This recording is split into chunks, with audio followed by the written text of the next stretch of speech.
Hi అండి. రేపు దీపావళి. ఈరోజు అర్జెంట్ బట్టలు వచ్చాయి. ఈ 2 ఫ్రాకులు కుట్టమని చెప్పారు. ఎంత పలుచుకున్నాయంటే అస్సలు కటింగ్ కూడా రాదు. అంత పలుచుగా, అంత డెలికేటెడ్గా ఉన్నాయి. వీటిని కుట్టడానికి నేను పడే బాధలు నాకు మాత్రమే తెలుసు. సరే, ఎట్లా కుడుతున్నాను బోట్ నెక్ పెట్టి ఒకటే కంప్లీట్ అయింది. ఇంకోటి కుట్టేటప్పుడు జస్ట్ ఈ బోట్ నెక్కి ఇలాగా పెట్టమన్నారు. ఇలా కుట్టేటప్పుడు ఈ లోపల కుట్టు రావాలంటే నీట్గా కొంచెం ఐరన్ చేస్తే బాగా వస్తుంది. ఐరన్ చేద్దామంటే ఇక్కడ కాలిపోయిందండి. చూడండి, నేను క్లాత్ తేలేను, ఏం చేయాలా? మా టైలర్ అన్న ఒక చిన్న సలహా ఇచ్చాడు.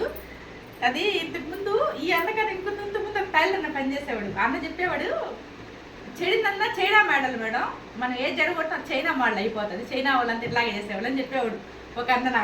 నాకు ఇప్పుడు ఎగ్జాక్ట్ ఈరోజు ఆ డైలాగ్ గుర్తొచ్చింది. ఈ అన్న చూడండి, దాన్ని ఎంత చక్క, నేను అసలు ఏం అర్థం కాల, నేను వీళ్ళకి ఏం చెప్పాలా? క్లాత్ చాలా డెలికేటెడ్గా ఉంది, నాది తప్పు, నేనే ఐరన్ చేశాను, ఒక మా అన్నదేం కాదు అనేసి నేను గమ్మున కూర్చుంటే నా దగ్గర పని చేశాను. అదేం కాదు మేడం, ఉండండి నేనేదో ఒకటి చేస్తానని చెప్పి ఈ షేప్ కరెక్ట్గా కట్ చేసి దీన్ని ఐరన్ చేసేసాడండి. ఇప్పుడు ఇక్కడ ఈ గోల్డ్ లైన్స్ ఉన్నాయి కదా, దీనికి ప్లెయిన్ క్లాత్ కదా, దీన్ని సెట్ చేస్తాడు.